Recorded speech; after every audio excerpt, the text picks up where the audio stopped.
sebagaimana yang saya prediksi akhirnya terjadi juga. Ya, nanti yang prediksi-prediksi sebelumnya itu diungkapkan ya, biar orang mengatakan wah ini karena gini-gini. Jadi Pengadilan Negeri Surakarta atau Pengadilan Negeri Solo sudah memutuskan perkara gugatan ijazah Presiden Jokowi, dan yang terjadi apa? Yang terjadi adalah mereka menyatakan diri tidak berwenang mengadili masalah ini. Luar biasa ya. Padahal kalau kita lihat ini adalah semacam gugatan perwakilan. Ya kan? Kalau bicara kerugian ya kan gini. Jadi tidak ada institusi pengadilan yang bisa mengadili masalah ini. Luar biasa kan? Karena kalau kita bicara tentang bicara tentang petun, tenggat waktu petun itu ada pembatasan, ya kan? Nih, jangka waktu pengajuan gugatan ke Pengadilan Tata Usaha Negara petun adalah 90 hari sejak diterimanya atau diumumkannya keputusan Tata Usaha Negara yang menjadi objek sengketa. Batas waktu ini diatur dalam pasal 55 Undang-Undang Nomor 5 tahun 19 tentang Peradilan Tata Usaha Negara. Ya. Oke. Jadi sobat era sekalian, ada pembatasan ya. Oke. Oke, nanti kita akan lihat ya apakah pembatasan ini masih ada atau enggak. Tapi coba kita lihat. Jadi sobat era sekalian ya. Tuh. Gugatan ijazah Jokowi di PN Solo gugur, penggugat akan banding. Oke ya. Coba kita bacakan dan kemudian coba kita hubungi Pak Taufik ya. Solo kompas.com, penggugat Muhammad Taufik yang mewakili kelompok ijazah palsu usaha nggak punya malu tipu UGM berencana mengajukan banding setelah Majelis Hakim Pengadilan Negeri PN Solo Jawa Tengah mengabulkan eksepsi yang menyatakan bahwa gugatan terkait ijazah Presiden Joko Widodo Jokowi telah gugur. Majelis Hakim menyatakan bahwa PN Solo tidak memiliki kewenangan untuk mengadili perkara ini yang dianggap masuk dalam ranah hukum pidana atau tata usaha negara petun. Saya masih memiliki waktu 14 hari, saya akan ajukan banding dan tentu nanti juga akan berlanjut ya, kata Taufik saat dihubungi pada Kamis.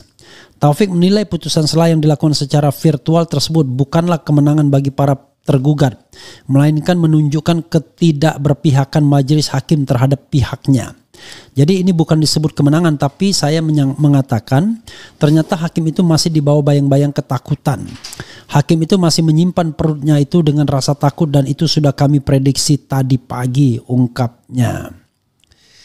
Kemudian selain itu Taufik juga mengungkapkan bahwa pihaknya akan menyiapkan gugatan citizen lawsuit sebagai langkah untuk melawan eksepsi yang telah dikabulkan oleh majelis hakim. Kita akan ajukan itu gugatan citizen lawsuit. Jadi ini bukan kiamat, tapi ini justru membuktikan kepada kita kalau hakim daerah itu belum pintar, belum berani, tegasnya.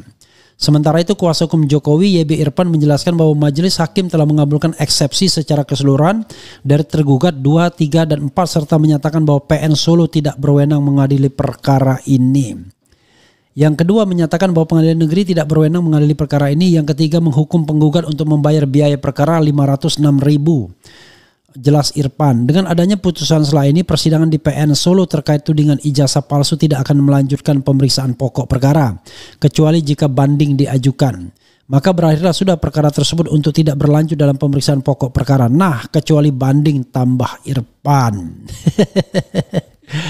Jadi saudara sekalian ya, mau diajukan ke petun itu punya batas waktu 90 hari sejak putusan tata negara itu ucapkan atau dikeluarkan. Mau pidananya udah berhenti. Jadi tidak ada institusi apapun yang bisa mengutak-atik ijazah Jokowi. Kan parah namanya ya. Gitu. Ini ada misalnya ada berita mengenai tenggang waktu ya.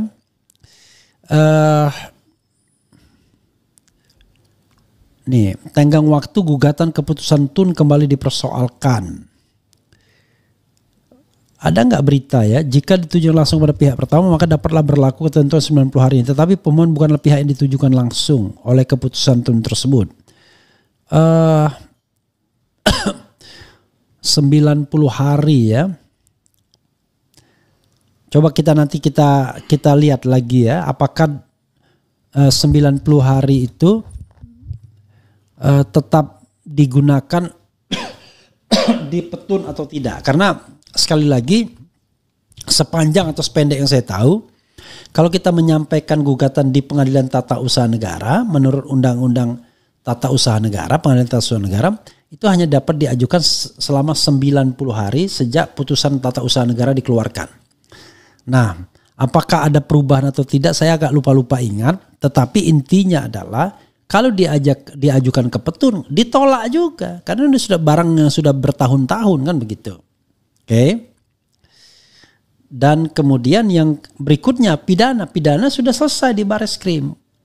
Maka Jokowi akan mengatakan hukum masih di bawah ketiak saya. Tidak ada institusi pun yang bisa membuktikan. Nah, dari sinilah kemudian ya seorang hakim itu harus bijak untuk menyelesaikan masalah. Kalau begini kan menggantung masalahnya. Jadi tidak ada institusi yang bisa mempermasalahkan ijazah Jokowi. Kan hebat sekali orang ini. Nggak bisa. Nanti tiba-tiba Roy Suryo dijadikan tersangka tetapi tidak pernah ada pembuktian ijazah itu asli atau palsu. Jadi aneh kan? Gitu. Tersangka pencemaran nama baik tapi ijazah tetap tidak dihadirkan. Luar biasa negara kita ini ya. Oke. Coba kita hubungin M. Taufik. Siapa tahu dia masih bisa dihubungin ya. Oke.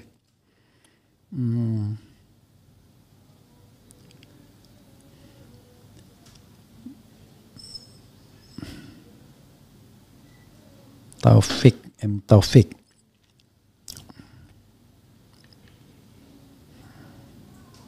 Nah, coba kita hubungi dia. WhatsApp. Ponsel, oke.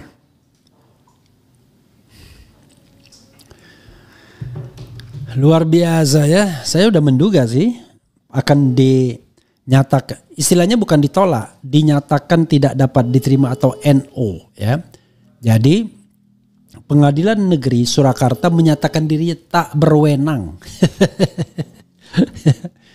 Bayangkan ya. Itu yang namanya self restraint. Membatasi diri sendiri. Kalau begitu. Assalamualaikum warahmatullahi wabarakatuh. Dr. Taufik.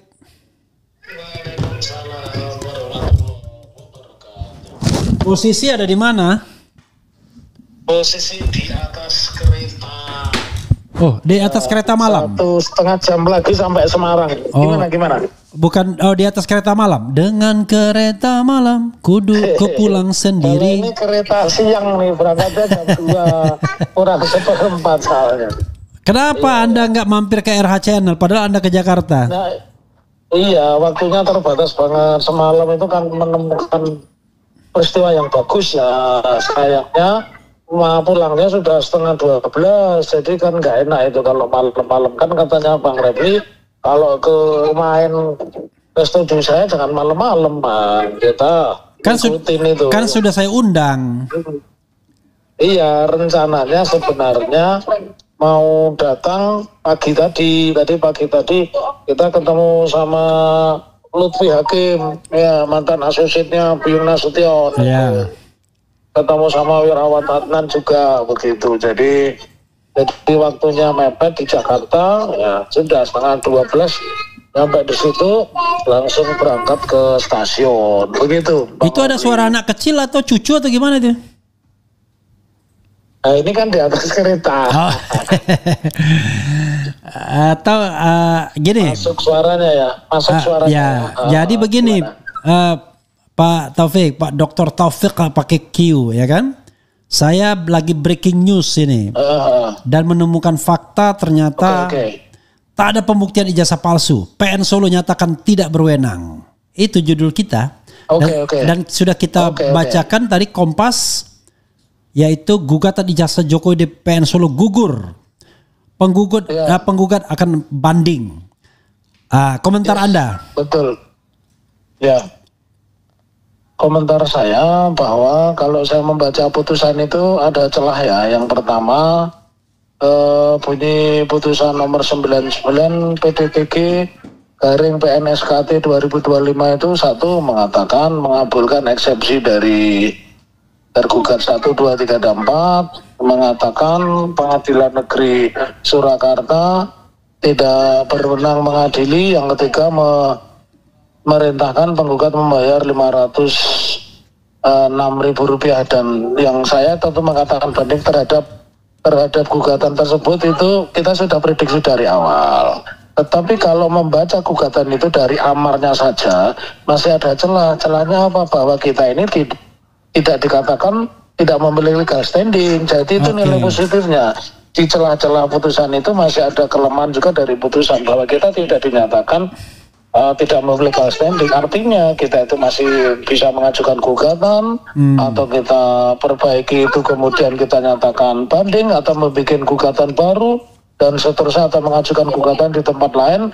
Itu masih ada kemungkinan. Tetapi yang harus kami catat itu Bang Refli, kalau Mahkamah Agung saja berani berbenah dengan mengabulkan perkara gugatan nomor 05 tentang pasir di laut itu.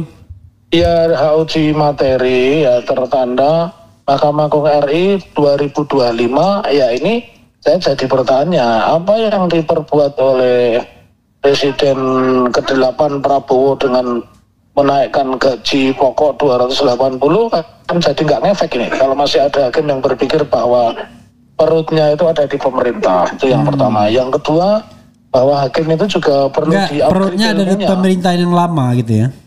Kenapa? Perutnya ada di bawah pemerintahan yang lama. Ya harusnya kalau dia itu institusi bagian dari Mahkamah Agung, ya dia tunduknya kepada Mahkamah Agung, bukan kepada yang lain. Lalu yang ketiga yang saya cermati ya, yang kedua dulu, dia harus mengupgrade pengetahuannya, dia harus tambah apa itu yang disebut kompetensi relatif, kompetensi absolut. Kalau dia mengatakan tidak memiliki kompetensi absolut, misalkan mengarahkan kepada pengadilan KIP atau pengadilan TUN, ya dia berarti mendegradasi kewenangannya, begitu loh ya. Mendegradasi kewenangannya. Nanti lama-lama masyarakat akan tahu jawabannya.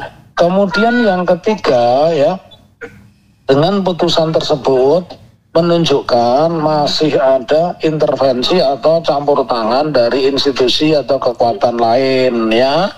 Dan yang keempat ini yang menurut saya sangat fatal untuk Sobat RH dimanapun Anda berada ya, bahwa tidak pernah ada orang yang boleh dipenjara dengan tuduhan fitnah tentang ijazah palsu, karena substansi atau materi pokoknya, baik itu subjeknya ya Pak Jokowi, kemudian objeknya adalah ijazah, baik ijazah SMA, ijazah perguruan tinggi dan persyaratan lain, tidak pernah dibuktikan di pengadilan. Nah, dan ini nyambung. Jadi hal pokoknya tidak pernah, karena itu bukan fitnah jadinya kan. Jadi bagaimana orang dituduh melakukan fitnah? Terus yang kelima, ini menandakan kepada kita, saya makin meyakini ijazah yang asli itu memang tidak ada. Ijazahnya itu ijazah yang di medsos, begitu loh. Ya. Ijazah di medsos. Nah, padahal makanya dari awal strategi kami kan menolak gugatan itu secara online. Dan ini juga pembelajaran juga bahwa peraturan Mahkamah Agung yang mengatur sidang online itu tidak bersifat imperatif, tapi itu fakultatif, pilihan, begitu loh. Makanya terhadap upaya-upaya hukum itu kan ada 3. Satu, kami mengajukan banding. Yang kedua, kami mengajukan gugatan baru lagi. Ya, dan yang ketiga, kami mengajukan gugatan ke institusi yang lain. Ya, kemungkinan-kemungkinan itu masih terbuka itu Bang Refli dan Sobat RH. Kenapa? Karena kami belum membaca apa namanya, bunyi putusan secara lengkap, pertimbangan hukumnya apa, ya. Kemudian apa namanya, dasar-dasar apa yang dijadikan pertimbangan sehingga mengatakan pengadilan itu secara absolut tidak berwenang. Dan yang keenam, ini menandakan kalau hakim kita itu tidak mau berubah, ya. Tidak mau berubah. Dan ini catatan yang saya sampaikan, nanti kalau kami mengajukan gugatan baru, saya akan menolak kalau diperiksa hakim yang sama, karena hakim yang sama tidak qualified menurut saya. Oke. Begitu Sobat RH. Oke, tapi tahan dulu. Ada satu pertanyaan dari saya. Hakim mengatakan tidak berwenang. Yang berwenang adalah pengadilan pidana, ya kan? Dan kemudian pengadilan tata usaha negara. Pertanyaannya adalah, kalau kita bicara pengadilan pidana, sudah berhenti dengan Bareskrim nih, walaupun ada gelar perkara ulang, kita nggak tahu apakah akan ada tanggapan yang memadai atau tidak. Lalu Petun, sepanjang yang saya tahu atau sependek yang saya tahu, ada waktu 90 hari ya. Itu pernah berubah nggak? Saya lupa-lupa ingat. Ada 90 hari untuk mengajukan setelah keputusan tata usaha negara itu dikeluarkan. Itu belum berubah ya Pak Taufik? Saya lupa-lupa ingat loh, terus terang aja. Belum berubah. Masih 90 hari benar. Pertanyaannya adalah, ya kemana kita mau membuktikan ijazah palsu ini, sementara nanti pengadilan misalnya menersangkakan Roy Suryo, nggak akan ada pembuktian ijazah palsu atau tidak. Cuma di bolak-balik apakah Roy Suryo menghina atau tidak, atau mencemarkan nama baik atau tidak, seperti Bambang Tri dan Gus Nur yang akhirnya dihukum dan ganas sekali ancaman hukum tuntutannya kan 10 tahun maksimal, kemudian vonisnya 6 tahun. Bagaimana menurut Pak Taufik? Ya, menurut saya itu jauh panggang dari api. Kalau teori pembuktian, kalau misalkan bahwa pengadilan itu yang berwenang adalah pengadilan pidana, maka yang bisa mengatakan itu guilty or not guilty, terbukti atau tidak terbukti, sah atau tidak sah, ya pengadilan pidana. Dan itu prosesnya dengan menghadirkan objek perkara, dalam hal ini adalah ijazah. Sepanjang itu tidak pernah ada di pengadilan, maka berlakulah ketentuan pasal 185 ayat 1 Kitab Undang-Undang Hukum Acara Pidana yang mengatakan bahwa pembuktian yang paling kuat itu apa yang bukti, apa yang saksi, apa yang ahli, dan apa yang terdakwa sampaikan di depan persidangan. Itu bunyi hukum positifnya begitu. Sepanjang itu tidak ada, maka kalau dasar dari lidik saja itu dinyatakan selesai, berarti kepolisian itu menjalankan 3 fungsi sekaligus. Fungsi polisi, fungsi penuntut, dan fungsi hakim. Karena menyatakan sah dan tidak sah, bersalah tidak bersalah. Jadi itu sudah kacau. Teori yang mengatakan bahwa pengadilan pidana itu polisi itu bagian dari integrated criminal justice system, itu menjadi ternodai dan menjadi dikonstruksi dengan adanya sikap Mabes Polri yang mengatakan ijazah itu sah, dan itu sangat berbahaya. Besok-besok saya sepakat akhirnya, walaupun dulu saya mengatakan menolak keras pernyataan guru besar sosiologi hukum Universitas Diponegoro, Prof. Suteki, Fakultas Hukum Keluarga, sekarang saya setuju. Ya mending bikin aja polisi, terus nanti polisi hakim, polisi jaksa. Begitu saja itu Bang Refli, nggak perlu ada sarjana hukum, karena di polisi aja semuanya sudah pakai sistem pengadilan one stop justice. Begitu Bang Refli. Saya membayangkan nanti lawyer Jokowi akan mengatakan, nah 4-0 posisi sekarang sudah. Apalagi Solo sudah 4-0, ya kan? Tanpa pernah tahu kita terbukti atau tidak ijazahnya gitu ya. Gimana? Kalau saya mengatakan belum 4-0, kan saya masih punya upaya hukum banding, saya masih punya upaya hukum kasasi, dan saya juga akan mengatakan berapa 0 sekalipun saya akan ajukan gugatan baru. Itu ya. Dan saya mungkin juga akan menempuh cara-cara ekstrajudisial tentang soal pembuktian. Sebenarnya saya sudah menemukan orang kunci ya, orang itu tidak berada di Indonesia, yang dia itu alumni Fakultas Kehutanan UGM dan ijazahnya sangat berbeda. Tetapi dan dia sudah bersedia hadir. Masalahnya dengan tidak dikabulkannya gugatan ini ya kita pending dulu, dan mungkin saya tadi mengatakan saya akan lakukan upaya ekstrajudisial ya. Saya pembuktiannya di luar pengadilan ya, nanti akan ada semacam eksaminasi untuk membandingkan ijazah itu ya. Nanti diuji oleh ahli, termasuk saya akan mengundang yang namanya Joshua Sinambela ya. Ya bukan Joshua opo-opo di opo-opo, airnya di opo-opo, bukan Joshua itu ya. Ya. Tapi ini airnya di obok-obok kayaknya ya. Oke Pak Taufik ya, mudah-mudahan lah. Oke. Jadi negara ini ya hanya untuk membuktikan ijazah seseorangnya sulitnya minta ampun ya kan? Ya betul, dan memang ada, saya pernah mengikuti diktat itu sampai kiamat ijazah Jokowi nggak akan dibuktikan gitu sampai kiamat itu. Dan kemudian ada orang-orang yang kemudian terima kasih kepada begitu. Sobat RH. Salam akan. Halo. Ya. Ya, oke Pak Taufik, makasih banyak ya. Mudah-mudahan terima kasih ya. Sampai kepada Solo ya kan. Amin. Sampai amin.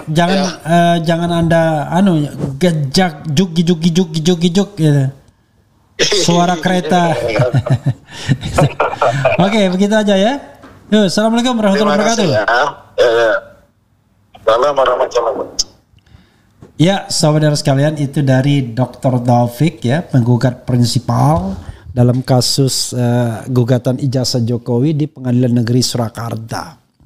Jadi sahabat semuanya, ini yang namanya hakim ini ya, tidak mau menyelesaikan masalah, menghindar dari masalah. Padahal kalau dia mengambil ini sebagai breakthrough, sebagai legal breakthrough, terobosan hukum, tidak akan ada yang mempersoalkan. Karena substansinya kan dia sudah bisa dia dapatkan. Tapi itu yang dihindari. Bayangkan, gila ya negara kita ini. Padahal begini maksud saya. Barangkali dia akan disalahkan, dibanding, dikasih, nggak apa-apa. Tapi ada forum untuk membuktikan ijazah palsu. Ingat nggak? Ketika cicak dan buaya itu, rekaman Anggodo dan lain sebagainya itu tiba-tiba diperdengarkan di Mahkamah Konstitusi. Dan orang tanya apa hubungannya? Tapi pada waktu itu Pak Mahfud sendiri mengatakan sebagai sebuah upaya yang progresif, ya akhirnya itu kan membuka kotak Pandora selama ini kan, pada waktu itu di mana ada upaya untuk kriminalisasi terhadap KPK pada waktu itu, cicak versus buaya.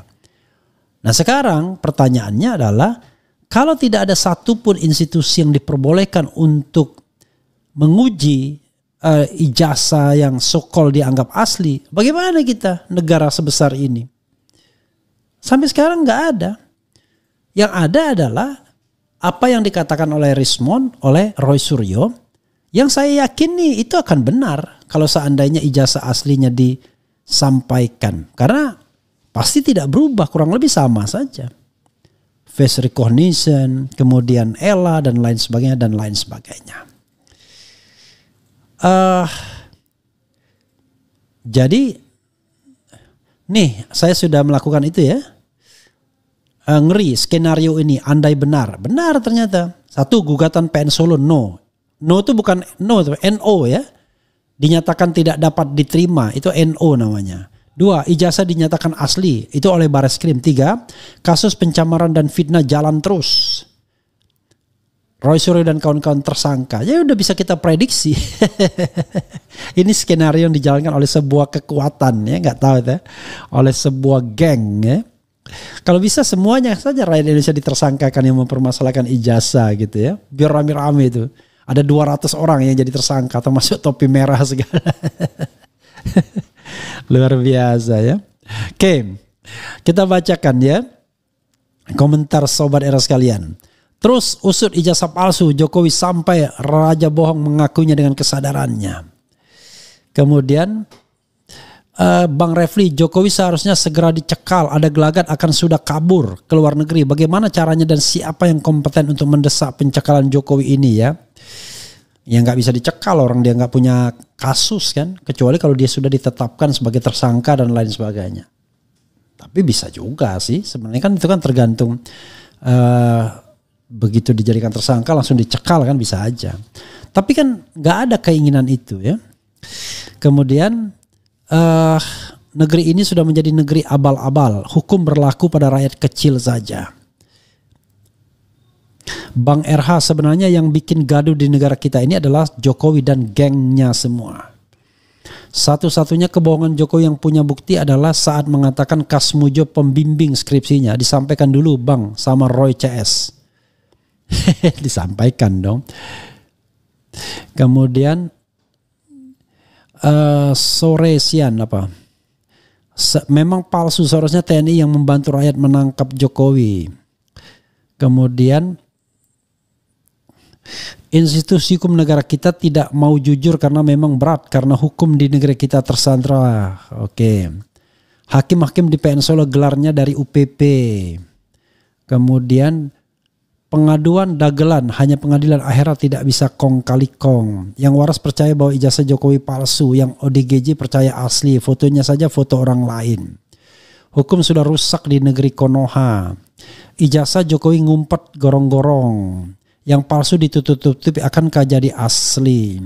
Rasanya lebih banyak pengikut Dajjal daripada Al-Mahdi. Na'udzubillah min zalik ya. Ibarat paku saat lurus maka akan dipalu sampai masuk ke dasar. Saat sudah bengkok tidak dipakai dan dibiarkan. Kemudian meski sudah tidak menjadi presiden tapi Pak Joko masih menjabat sebagai Raja Jawa. Yang berwenang menyatakan ijazah asli palsu ya UGM. Itu kalau nggak ada kasus bro. Kalau ada kasus ya UGM hanya memberikan kesaksian. Yang berwenang pengadilan ya kan. Tetapi masalahnya kasusnya mau dihindari kan begitu. Gitu. Parah sudah kuduga. Wakakak sesuai perkiraan sampai kiamat ijazah ghaib. Jangan mengharapkan keadilan terwujud jika aparat penegak hukum masih diangkat presiden. Kemudian yang waras percaya ijazah Jokowi palsu. Oke. Dan lain sebagainya dan lain sebagainya. Sampai akhir ya kita jumping up. Kemudian sudah jelas arahannya bahwa kesimpulan dari gelar pendapat adalah sesuai dengan kebutuhan Barreskrim bahwa tidak terbukti ijazah Jokowi palsu. Di PN Surakarta apakah MUL atau pengacaranya mengajukan ijazah aslinya? Enggak juga ya. Katanya mau ditunjukkan kalau di pengadilan tukang ngibul emang, bahkan malaikat pun bisa dikibulin. Kemudian termul jumlahnya bak jamur di musim hujan yang jumlahnya lebih banyak daripada buzzer di zaman pilpres. Rangkap jabatan. Oke. Kemarin rangkap jabatan. Ya saudara sekalian, itu saja ya. Lagi-lagi memang memperjuangkan keadilan itu tidak mudah bro ya kan. Karena banyak orang yang masih takut miskin ya kan. Takut polisi tapi tidak takut Tuhan yang Maha Kuasa. Ya kita nanti biarlah kita mengadu kepada yang pemiliknya. Tugas kita adalah memperjuangkan yang benar. Barangkali sebagian rakyat Indonesia tidak menganggap ini penting, tetapi ini adalah sebuah labirin kekuasaan, labirin pengadilan yang nggak bisa disentuh, nggak bisa diintervensi. Ya, padahal kalau seandainya Prabowo berpidato sedikit saja, silakan para hakim ya memenuhi rasa keadilan masyarakat seadil-adilnya. Lakukan tugasnya dengan sebaik-baiknya, tidak akan ada intimidasi, kami akan melindungi. Wah itu senang sekali ya kan. Tapi yang terjadi adalah tidak demikian. Begitu sobat RH sekalian ya. Wassalamualaikum warahmatullahi wabarakatuh.